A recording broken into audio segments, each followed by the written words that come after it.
time for the day.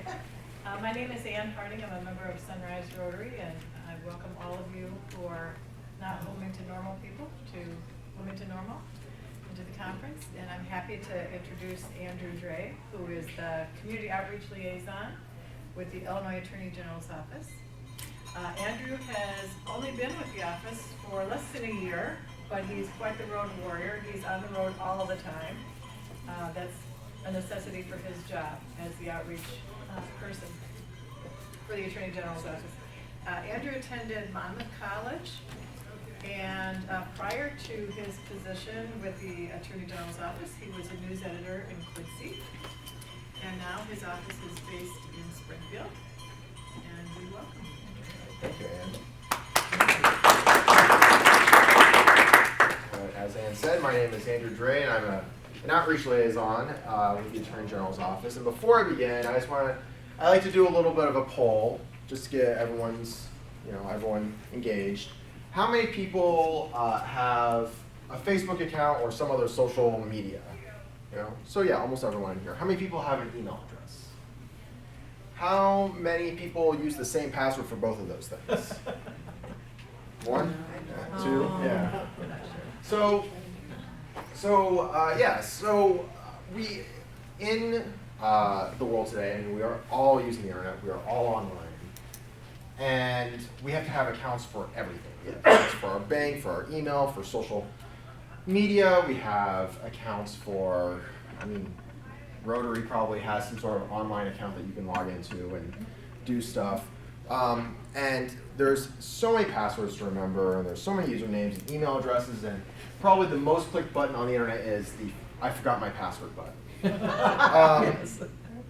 So it's an annoyance, and so we just want to use the same password all the time. But as probably many of you have heard before, that's very, very unsafe and something that you're generally advised not to do. And we'll be talking about that today. But before I do that, I want to talk a little bit about my position and the Attorney General's Office as a whole. As Ann said, I'm an outreach liaison. My job is to go out and do presentations to people in the community. And it's completely free to do if you would want to do it. I do have a form here. We come to Rotary clubs, church groups, library groups, banks, anything. If you can get more than 2 people, we'll come talk to them. So, and as part of this, I go out and I talk about what the Attorney General's Office does. So, I don't think Ann mentioned it earlier, but does anyone know who the current Attorney General of Illinois is? Kwame Raoul? Yes, that's Kwame Raoul. Is Attorney General Raoul. He is almost as new to the office as I am, taking office in January, having been elected last November. He takes over for Attorney General Lisa Madigan, who was in the office for 16 years and decided not to run for re-election. Attorney General Raoul, before he was Attorney General, he was an Illinois State Senator, actually working on writing and passing many of the laws he uses in every day today. He's from Chicago, has lived in Illinois his entire life, and so very much a hometown person, home state person. The Attorney General's Office as a whole has a lot of different functions. I get calls all the time from people asking us to represent them or asking for advice, and that's not something that we can do under Illinois law. But what we can do is make sure that we're protecting Illinoisans as a whole. We look at our office as having 3 main missions. So one, we advocate for the state of Illinois and state of Illinois' people. We work with the legislature to pass laws to protect those people. And then when those laws are broken, that's when we have to get involved and we litigate. So what all do we do? Well, we have 20, 30 different bureaus. I was actually just talking with someone that was training yesterday about all of our different bureaus, and they touch all areas of our lives. So we have, for example, a Disability Rights Bureau that oversees implementation of the Americans with Disabilities Act. We have a Civil Rights Bureau that handles issues of civil rights. We have an Environmental Bureau, making sure that polluters don't harm our natural resources, our rivers and our air. We have bureaus that investigate government corruption and ensure that there's open government. That's our Public Access Bureau and our Public Integrity Bureaus. But by far, our largest bureau is our Consumer Fraud and Consumer Protection Bureau. 80% of what we get of calls and complaints are actually for that bureau. And that bureau can do anything. I mean, maybe the only thing that they can't do is they can't change your tire, but they know exactly where you should go to get it done. They actually probably can't change a tire. They are phenomenal. But they handle issues of bait and switches in stores, false advertising. If you give money to someone for a service and they don't complete it, they handle that. They handle complaints about, They handle complaints about public utilities. If you've got a problem with your power company or your phone company or something, they do everything. If you want to know a little bit more about what all we do, I've got this handout up here with all this. Now, if you would ever have an issue, we would love to hear from you. You're all wonderful people and we want to get to know you, but honestly, you probably don't want to talk to us because that's a last minute thing. But if you do need to, we have a number of phone lines on this resource directory here. The cool thing about our office is that we know that if you've got an issue, you've probably spent hours on the phone already. We don't want you to spend any more time frustrated on the phone, so these lines are all staffed by live people. You call, there's no press 1, no press 2. You call, we'll answer as long as you're calling within working hours. In Springfield, we're around from 8:45 to 4:45. Chicago office, it's like 8 to 6. So whatever works best for you. So today I'm here to talk about internet. The internet scams. As I said earlier, it's a part of our lives. It touches almost every area of it, honestly. And I'm going to divide things up into 3 main topics. So internet safety and security, internet scams, and identity theft. And I want to begin with safety and security because that's the best thing you can do to protect yourself against scams, against identity theft. In our office, a good defense is the best offense. And so, what are things that we recommend that you do? So one of them, as I said earlier, is make sure you have different passwords for things. And this can be difficult to remember, and I know this, and I completely understand because I have so many different email addresses, work, personal, whatever, Amazon, Facebook, Twitter, all that stuff. So how's something that we can keep track of it all? Well, a lot of people have gotten into the habit of writing down passwords. This is something that we generally advise you don't do because if you lose a book, that sticky note, whatever, someone could log in. It's very, very unsafe. Rather, what we recommend that you do is use a password management program. There are free programs out there are paid programs out there. Unfortunately, I can't recommend one because that would be seen as an endorsement and we can't do that. But there are ones out there. And what these password programs do is that they will make a random password for any website you go to. If you ask me what my Facebook password is, I could not tell you, but I know it has a parenthesis in it. So hopefully I'm never forced, held, gun to my head and have to tell my Facebook password because I can't. But these programs create different passwords for everything. And you don't have to remember them. There's random letters and random numbers, and they are very, very hard to hack. And the good thing is that should any of your websites have a password breach, as has happened several times in the last couple of years, you only have to change one password. You don't have to change every password. The way that these programs work is that they're apps on your phone, sometimes they're on your computer, and you have one master password that you have to remember. So just one. So if you're already using a common password, you still only have to worry about one common password, and then all your other individual passwords are different. Some have apps on phones, and because phones have the fingerprint scanners now, or they've got the Face ID stuff, you don't really even have to remember that password. It's very, very convenient. I use it on mine. The programs often will autofill the password. It's super convenient. I highly recommend that everyone in here look into getting one of those. Like I said, there are some that are free, some that are paid. You'll have to do your own research. Another thing that we recommend you doing is actually checking in and seeing if your passwords on websites have been hacked. There are several websites out there that can do that. I think one of them is Have I Been Pwned, pwned spelled PWNED.com. I believe that you might want to double check and Google it.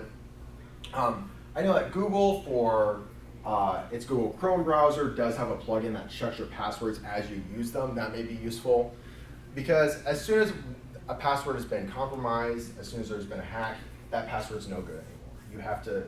We really recommend that you stop using it entirely. Because if you don't, someone can get access to your account.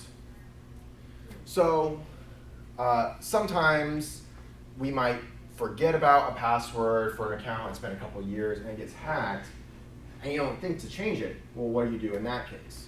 Well, one of the things that we recommend is that whenever you set up an account with a website, you set up something known as two-factor authentication. What this is that whenever you go to a website, you will log in using your username and you will log in with your password, and then that website will send a text message to your phone with a special code, a one-time use code, and then you have to enter that into the website. So that way if somebody else does have your password, it doesn't matter because they aren't getting that code, only you're getting that code texted to you. Many websites have it set up. I know Facebook does. Many banks have it set up. It's something that I really, really recommend, that we really, really recommend you use as a last case scenario. Again, password management is one of the best things that you can do, making sure that you've got strong, good, unique passwords for everything. And that way, whenever those systems do fail, something gets hacked, you've got backups because you haven't used the same password for everything. You've got the two-factor authentication. You've done all this. But still, sometimes, even before you get to that password point, you want to make sure that you're protected. So one thing that we recommend is that whenever you're on a website, if you look up in the address bar, it'll say www.google.com, facebook.com, whatever. But before that www, there will be a couple letters. It'll say HTTP or HTTPS. We recommend that you use HTTPS whenever possible. Most websites default to this now. So what's the difference between HTTP and HTTPS? The S stands for secure.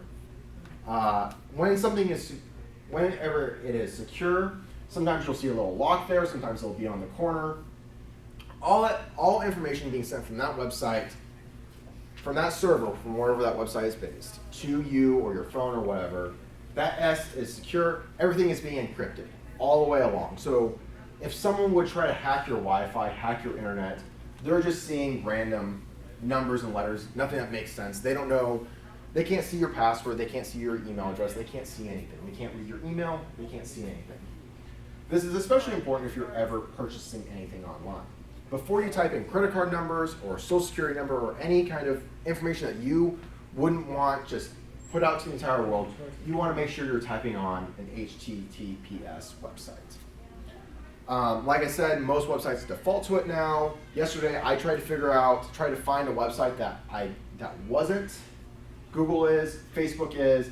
The only one that I could find that was not secure was the Springfield, Illinois Parks website, which you're probably not going to be typing in confidential information onto that website. But it's something that we want to make sure of.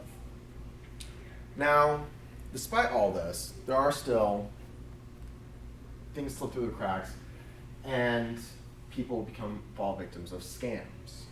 So right now, I just want to ask, what kinds of scams, internet scams, have the folks in here, have you all seen or heard or witnessed or know someone that has had something like that? Yes, ma'am.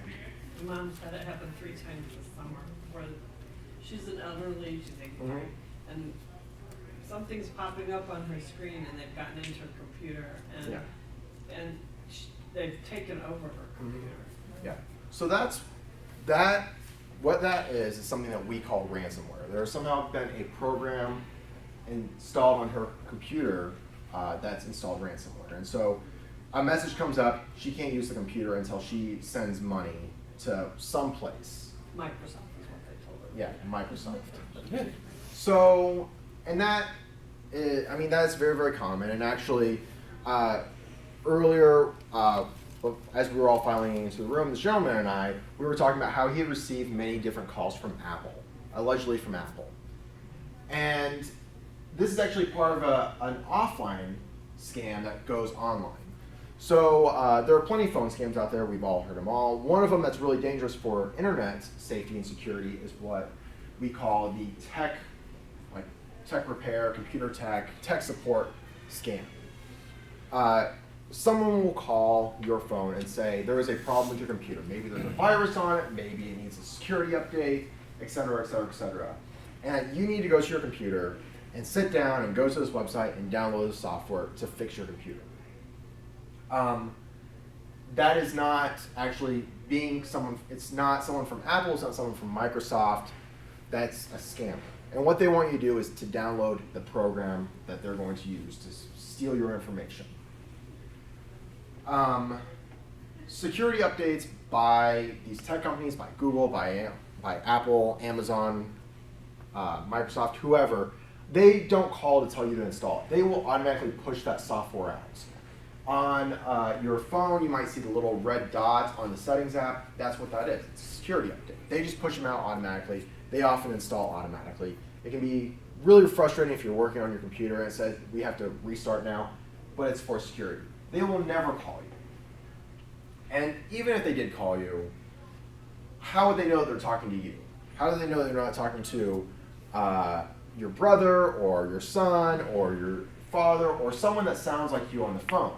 If they say there's an issue with your computer, how do they know which computer is the issue with? I mean, growing up, my family had a couple different computers in the house. You know, which computer would they have been calling about?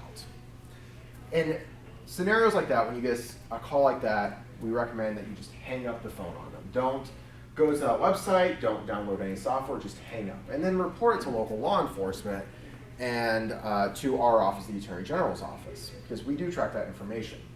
If it's happening to enough people in a given area, local law enforcement or us, whoever gets the calls, will put out a media alert about it so that way people know not to answer the phone and it'll chase these scammers off. But in the unfortunate event that you do install it, what that software is doing is eventually it will lock you out of your computer and you've got to pay a ransom. But it's taking everything that you type in onto your computer and sending it back to that server. So it could be sending the credit card numbers, it could be sending the social security numbers, it could be sending birth dates, passwords, whatever. You know, you don't know. And so should anything like that happen, we recommend that you immediately take it in to a computer repair store to see if they can get that ransomware off. Yes, ma'am. Well, we have several of those phone calls a month. Yeah. And I got so annoyed that the other day I called the bluff and I said, look, I've already reported you to the police. You were a fake company and you're trying to hack my computer. And so he got cheeky, says, well, go right to your computer and then see if it's working. It's not working. Well, I told him, if you do that, you're going to be in serious trouble. And I went back to my computer, and for a few hours, it was totally off, and then it came back on, and it's working perfectly. But I think that they do really mess you up. So it may have just been a coincidence. I don't want to say it's not, but usually if they've already compromised your computer, why would they call back? Why would they call again? Unless you did download something like the automatic security patch to that removed that software. Maybe that was installed and they're now trying to get back on there. But odds are, why would they call back? Can you call? Can you find out if I report that? Can you find out where they are from? Normally, it's from Texas. I understand. So we may be able to. The problem, as I was telling the gentleman earlier, is that many of these scam calls, they look like they're coming from within the United States, but they're actually coming from Eastern Asia, Southeast Asia, Middle East, someplace, and they're just spoofing the number. Completely illegal to do. And so it's a little bit more difficult for us to track it if it's being spoofed. It's also more difficult for us to try to arrest and prosecute those folks because they're outside of the United States. Yes, So sir? I get an email from Apple Yeah. Tech, and it'll say, "Oh, your computer has been. You need to, go to this website. Blah blah blah blah." They want to go up to and it says Apple support. Yeah. They want to go and ask, "Okay, give me the real, email address it's coming from." It goes, something something something from Turkey Yes. or Korea or something like that. I don't think Apple's doing that. Yeah. And that's the thing that Apple does not, most companies don't generally email you saying that there's been a problem. They will only email you if your password has been compromised. And honestly, it's one of those things that if you just Google information about it, there's probably a news report about it. Yeah. But if Apple's sending you that email and you Google it and you can't find anything about Apple passwords being leaked, which Apple is, one of the biggest companies in the world, that would probably make some news, right? If they had password problems, you know that it's a scam. And that's another thing that's good to mention is that there are those emails that go out. They're called phishing emails, spelled Phishing, like the band.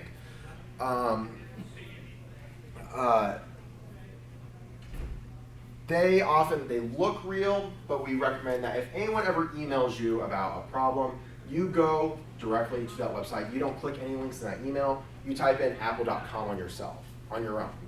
Because even if they do have a link there and it looks like it's apple.com, maybe instead of being apple.com, it's just aple.com. It looks similar enough. So at a glance, you're not going to catch a problem, but it's really a fake website. The thing is that most of these companies, Apple, Microsoft, they own enough domains that are kind of similar spelling to theirs, so that way if people do make a typo, it'll go to the right place. And again, this is another one of those times when you want to make sure that the top of the website says HTTPS, because Apple will, Google will, Microsoft will, your banks probably will, but a scammer probably won't.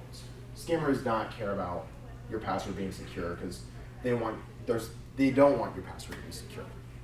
So that's none of that. What are other maybe internet scams that people have heard about? Well, Yes. I have a question. Yeah. So if they ransomed my parents' computer and they had all their passwords saved in a password program, they won't know them, and now the computer's ransomed, so then what do you do?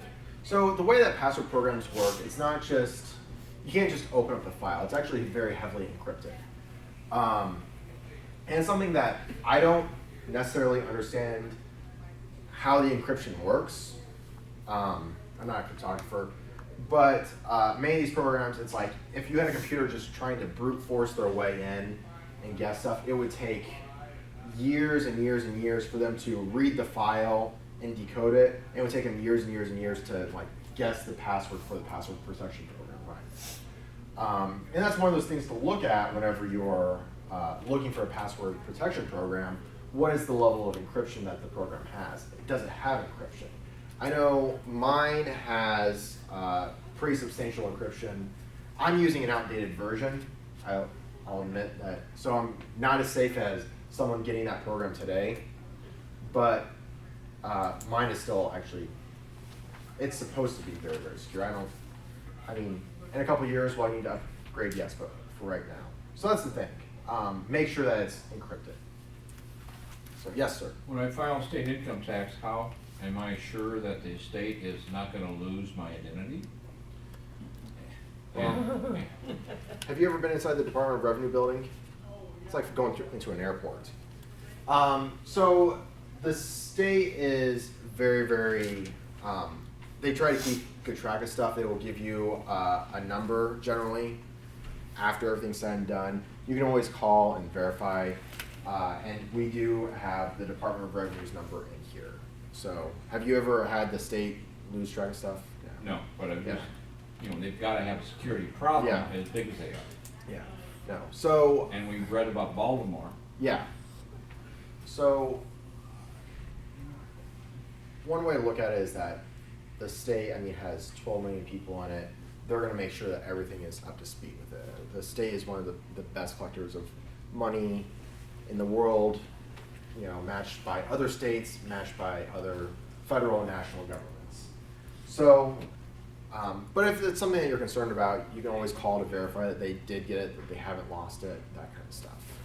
But they will give you a number whenever everything is filed. Yes? Other kind of scam is, we are updating our website, Uh-huh. your information, so please provide Mhm. and fill in this form. Right. Comes to you from seemingly big company, Yeah. whatever. Yeah, and that's usually a scam. If someone's asking you to fill out stuff unsolicited, so if you would go to whatever website and then it asks you to fill in that information, like yes, you're actually making that choice to go to that website. You're trying to sign up for whatever account. But if you just get a random email about that, you should really double check and think about it. Because one of the things that we recommend is that you don't put any personal information into websites that you don't need to.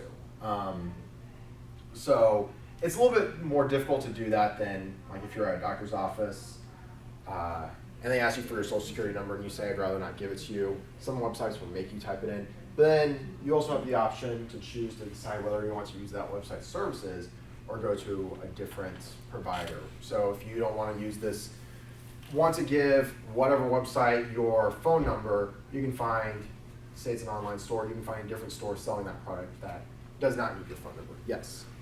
One thing that I do, rather than go to their site, Mhm. I just press forward and see where Yeah. that site actually is. And if it's not exactly right, say if it's Apple with 1P or something Yeah. like that, then I forward it to, generally, you find out where you can send these things. Yeah. You send to abuse at Apple, and there's no spoof at, Mhm.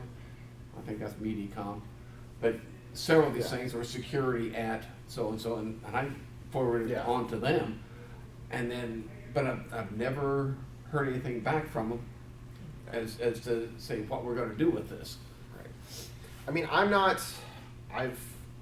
never thought about sending it to those sites. I imagine that what happens is that Apple or Facebook, Google, whoever, does have people investigating and trying to get those websites taken down because that could be considered an infringement on their trademark, probably. And I'm not a lawyer, I'm not an attorney, I mentioned that earlier.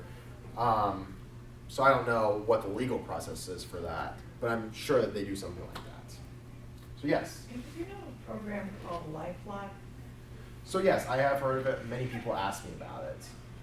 I've never used it, so I can't really comment on it. So my husband and I we have purchased that service, LifeLock. And so I've got an email in September saying, dark web alert, identity information detected. So, I mean, are we paying for something that's really a legit service here but you don't really know much about it? I mean, I don't know about it and I can't answer that. That would be something that I would recommend that you call our Consumer Fraud Okay. Bureau because, as I said earlier, if you file a complaint about something, I mean, we investigate it and we try to get to a resolution between you and the company, but all of those complaints are public record. And so you can call and say, hey, have you had any issues with LifeLock? And probably the employees that you talk to will say, well, let me look it up, and they look up and they tell you how many complaints there have been against LifeLock. But at that point, that's probably as much information as they can give you. If you want specific information about the nature of the complaints or anything, then you would have to do a Freedom of Information request. But information being on the dark web, I don't necessarily know. I mean, it depends on the information, and the email may say about that, but there's tons of information about us out there, whether we want it to be or not. For example, for those of us that own property, I mean, there's probably a county database that's hooked up online that shows that you own that property, which then could have your home address on it and whatnot. So yes, sir. Could you talk a little bit about security and what you need to be secure on Facebook? About once a month I get a second friend request from somebody who already friend requested me, and I'm like, oh crap, they've been compromised. So And sometimes I'm like ready to push on it, and I've actually Yeah. not friended people that I should have friended because I go, gee, I think they're already a friend of mine. So, for Facebook, the simple answer is have whatever information out there that you feel comfortable with. Now, we want to post pictures of special events in our lives. We want to talk about our opinions. We want to do whatever. One of the things I recommend is that before you put anything out there, give it a couple days. You know, if you're just like really, really mad and you just want to post about something, a complaint that you had with the company, give it a couple days and see if you still want to do that. Or like the pictures, like maybe you're on a vacation. Well, we would not recommend putting your vacation pictures online while you're at the vacation because, you know, someone could say, oh, they're not home. Well, I'm sure they wouldn't mind if I just dropped by and borrow some things. You know, that's probably exactly how they would reason it. So before you accept friend requests, you do want to make sure that it's the person that says that they are, and what you can do is look through their Facebook profile and see how long they've been active. So if it's someone that you already are friends with or someone that you know, I mean, most people have had Facebook accounts for several years now, so there should be several years worth of stuff, unless they choose to hide it. But if this friend, this person that sent you a friend request, if their account was made in June, well, it's probably not. It could be maybe they were locked out of their previous account or something. What we recommend you do is that you message the account that you are currently friends with and say like, hey, I got this from you, did you get a new account?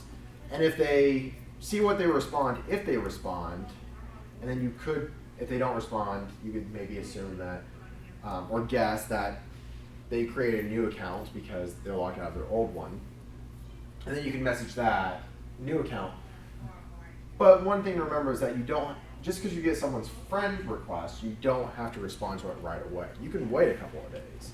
You know, so maybe if it's someone that you go to church with, and you get the request on a Tuesday, see if you see them on Sunday and ask them about it. And then if they know nothing about it, you know that that's something that you shouldn't respond. If they say, oh yes, you know, I got locked out of my account, well then accept it. And that's something that you can do as well. Okay, a lot of hints there. Quick question, what should you do if you find that you've been hacked that way? Just give us a call. Because that would be considered identity theft. You know, people, when they think of identity theft, they think someone stole my credit card, someone stole my social security number, someone's going out and just living the high life off of me. But no, if someone gets access to your account, your Facebook account, that's still identity theft. It's not something that, you know, we probably, that our attorneys are probably thinking like credit cards, but it is identity theft. So, but you can also report it to Facebook. So So if that happens, then if you have been hacked, that means they have your password to your Facebook account? they might. So they have access somehow. So make sure that they're accessing your account. There is an option in Facebook settings where you can see where you were last active from. And I don't exactly know how to get to it. It's buried somewhere, but you can probably Google. You can see that. And so maybe they do have your password, but maybe you just got a new phone, you gave the old phone up for recycling, and someone has dumpster dived and pulled that one out of there. They don't have your password, but they do have access to your account. And then the nice thing is that page that shows you where you most recently logged in from, you can then terminate the logins from those devices. So it's something that you should take a look at, I would say fairly frequently.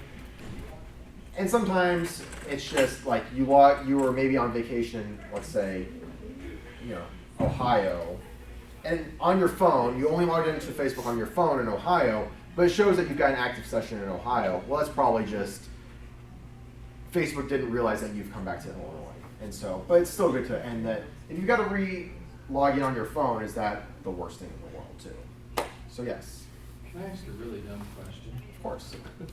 Why would you ever want to steal somebody's Facebook identity? Because you want to post vacation pictures on their profile? If I was going to steal identity, why would I want to steal somebody's Facebook account? I guess I don't understand why I thought anybody would that ever do too, that. there's no But value in it, really. So it's it actually doesn't make any sense, that's why I'm asking the question. it's often used actually for marketing. It's someone. Let's say that someone has hacked my Facebook account and we're all friends in here. They can get on my account and they can post, "Hey guys, check out this really cool website for sunglasses." And I've seen that one. You should all buy sunglasses. Well, now it looks like I'm endorsing these sunglasses, and so you might be more likely to buy those sunglasses because I've endorsed them.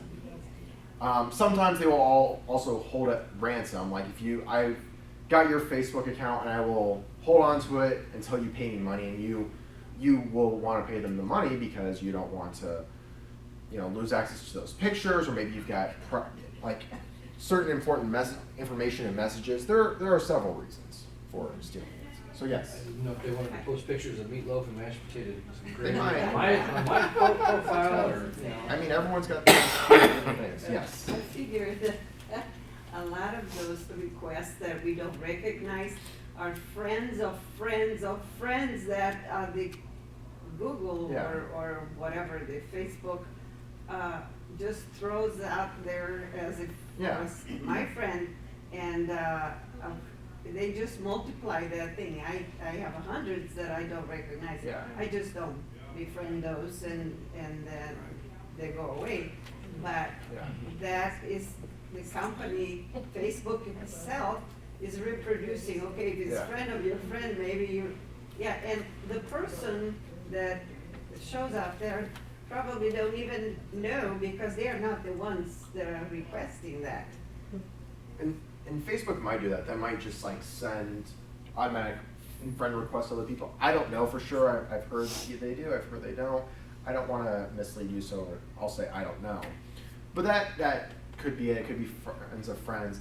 I know that I've got friend requests from people that it's like, we've got mutual friends, but I don't think I would recognize you like out in public. Like if we ran into each other at the store, it's like, would I say yes? And like that's kind of my barometer for friending people on Facebook. If I saw you in public, would I acknowledge you?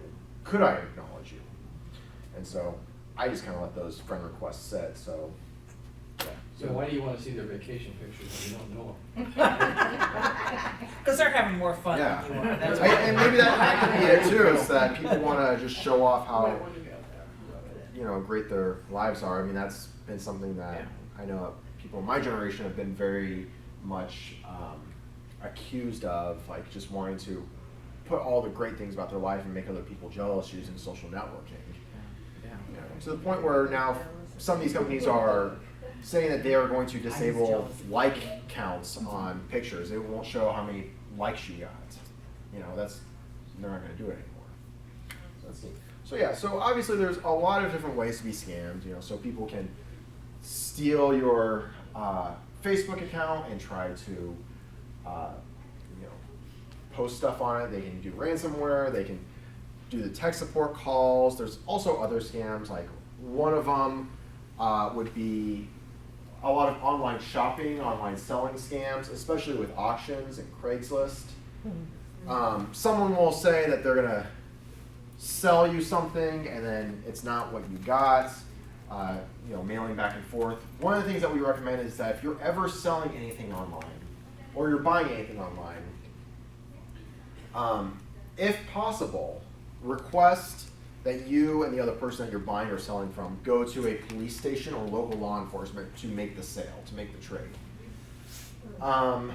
Because, if someone is hoping to, steal whatever that you're selling, or if they're trying to trick you or something, they will not want to do that at a police station. One of the scams that we see fairly often is a scam where someone sells something online, someone buys it, and that buyer mails the seller a check. And it's too much. So what the buyer says is, "Oh, I've accidentally written you a check for too much. Whenever you send me the product, go cash the check, send me the balance whenever you send me the product." So if you're selling something for $400, they send you a $1,000 check, they're asking you to send them the item and $600 back.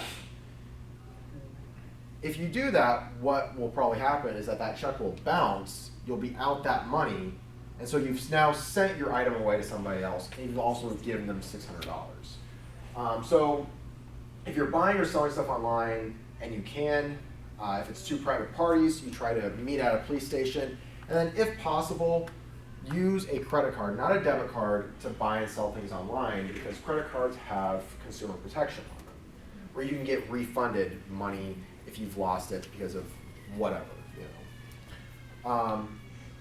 And so that's something that we recommend. We also recommend that if someone's offering you something online that sounds too good to be true, it probably is. I mean, some people, yes, can make $80,000, $100,000 working from home, but if someone's saying that you can make $100,000 working from home, you know, doing origami swans, you know, it's probably not legitimate. It's probably a scam. So use your wits about stuff. And one of the best things to do, if something doesn't smell right, ask around about it. Call our office, call local law enforcement, ask your friends, ask your family. Because if everyone says, no, that definitely seems shady, don't do that, well, that's probably what you should do. So, we want to protect you. Sometimes things happen, sometimes identity theft happens. And it can happen from, you know, you get your credit card number stolen, you get your password stolen, you get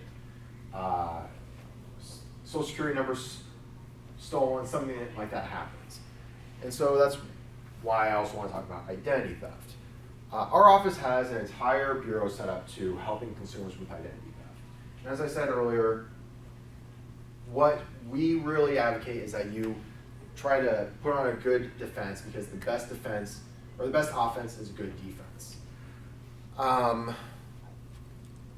Once identity theft happens, it's very, very difficult to clean up, and it follows you for the rest of your life. And it happens to everyone. About a month ago, maybe 6 weeks ago, I was doing this presentation at a bank. And I got there early, and I was talking to the branch president, and he said he had his identity stolen. And so it's like, if it can happen to someone that works in finance and knows all of the things that you should and shouldn't do, it can happen to anyone. So what can you do? So the first thing that we recommend that you do is that you get copies of your credit reports, to make sure that there's no suspicious activity on it. Under federal law, you are allowed one free credit report from each of the 3 bureaus once per year. And so yes, you could run out and you can request all 3 right now, but that's not what we recommend you do. We recommend you space them out over the course of the year. So maybe you decide it's going to be a New Year's resolution. You request your credit report from Equifax on January 1st. And then 4 months later, May 1st, you do Experian. And then 4 months later, September 1st, you do TransUnion. And then 4 months later, January 1st, you do Equifax again. That's a way for you to kind of keep a rolling track of what's going on your credit report. So we recommend that you do that. We also recommend that you not only do that, but you also subscribe to some sort of credit monitoring service. These are services that will track what your credit score is, giving you an estimate, and they will also tell you whenever new credit has been taken out in your name. They are very, very effective.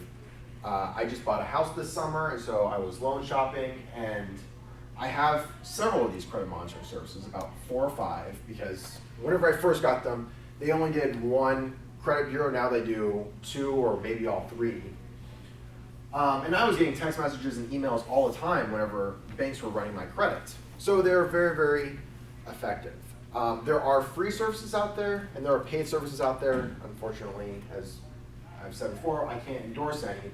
But you can sometimes get the best of both worlds if you see if your financial institutions offer credit monitoring.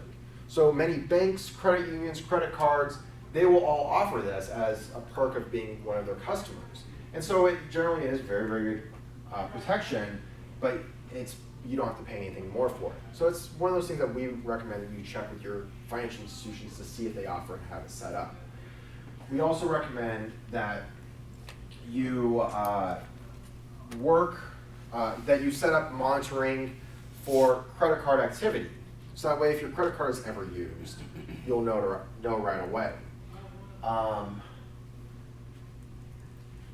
a lot of times when people get credit card numbers, and they might get them from the internet, but they also might use credit card skimmers or however they get them all different types of ways.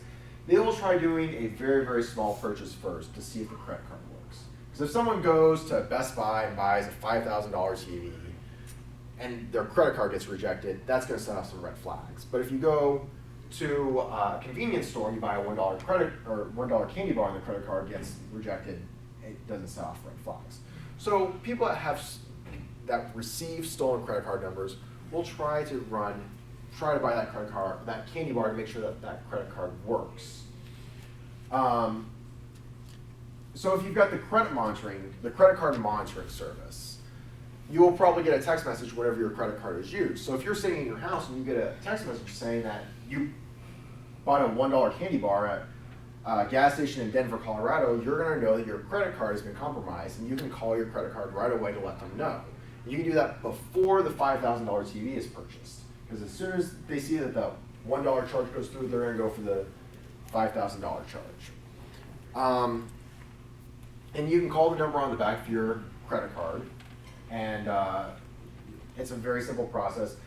It's happened to me several times. Most recently, someone used my credit card to buy bedding. They bought $150 worth of bedding, and it's like, I would have gone for the TV, but whatever floats your boat. These text messages come in very, very fast. I was out for lunch with a friend a couple months ago. He's got it on his card. He offered to pay for the lunch so the waitress came, picked up the bill off the table. Before she got back to have him sign the receipt, he had already gotten his text message back. So very, very, very, very useful. Other things that we recommend doing is putting a freeze on your credit report. So that way, even if someone tries to take out credit in your name, they will be blocked. That freeze blocks it. Now, people sometimes ask me, why do I need the credit monitoring if I also do the credit freeze? Well, identity theft is not always done by someone that's some faceless person out there. Sometimes it can be done by family members. And family members may know the information necessary to open up accounts to freeze and unfreeze your credit. And so it's something that we recommend that you do both. Because should maybe, who knows, any family member unfreeze your credit and open up something in your name, you'll still have the credit monitoring to track to see that that has happened. Another thing that we recommend that you do is that you shred all paper information that has any kind of sensitive information on it. Any paper documents that have sensitive information. So that would be bills, that would be statements, that would be anything that's got W-2s that have social security number on it. And we recommend that you use a cross shredder, something that makes kind of confetti, not the long strip things, because the long strip things can be put back together very, very easily. The cross confetti cannot. But on top of that, we also recommend that you try to make sure that there are fewer documents for people to find. Because if there are fewer things for you to shred, one, that's less work for you to do, and two, a cowbell. Time's up, is That's it? what I think it's for, yeah. Okay. Just Well, yeah. one comment here. When we travel, it's good to notify the credit card Yes. company that we are going to Yeah. travel, because we were in Africa Yes. and we went to purchase some food and we Yeah. couldn't because it like Yeah. happened. It took forever. It was a weekend. It was a major complication. But if Yes. they know that we are there, then they're not gonna lock you out. Yes, of that- the credit card. That is good. It's also useful for in the event that something bad would happen. Several years ago, my best friend lived in Australia. I went to go visit him. We rented a car. They drive on the left there. He's not so great driving on the right in the United States, and he's even worse driving on the left in Australia. And he ran into a mountain. Oh. I'm not even kidding. He just like sideswiped the mountain. It was on my credit card. My credit card has protection for rental cars, but had I not called them ahead of time, they may have been like, well, wait, did you really go to Australia? But because I told them ahead of time. But yes, so I am sorry that we have gone over time. I'll take some questions. please take. You can't. So if you want to ask me something